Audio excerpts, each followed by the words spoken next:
কোরআন হাদিস বলার পরে কারোর যদি স্বার্থে আঘাত লাগে সেই দোষ কি আমার? আপনি আমাকে কেন দোষারোপ করবেন?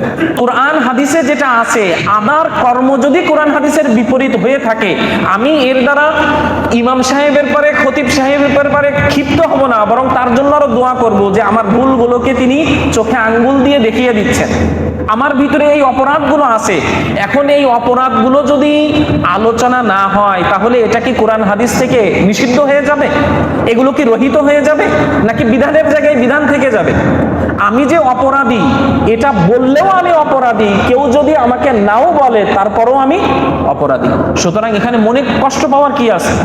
কোরআন হাদিসের দৃষ্টিতে আমার কর্ম যদি ভুল হয়, আমার উচিত হলো আমার কর্মকে সংশোধন করে নেব। আমি কোরআন হাদিস সংশোধন করতে যাব না, খতিব সাহেবের মুখ চেপে ধরতে যাব না। আমি কি কথাটা বুঝাইতে পারছি?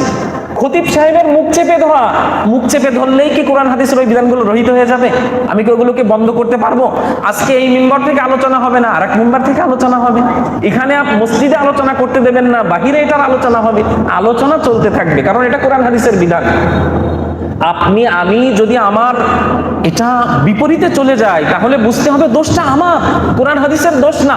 দোষ তো আমার, আমি দোষ করছি। সুতরাং আমার কর্মকে আমি সংশোধন করে নেব, আমার কর্মকে সংশোধন করে নেব। এটার কারণে আমি অন্য কাউকে দোষারোপ করতে যাব না, কারোর মুখ চেপে ধরতে যাব না, কারোর উপরে আইন প্রয়োগ করতে যাব না যে তুমি এই কথাগুলো কেন বললে। না, এটা করা আমাদের জন্য উচিত না।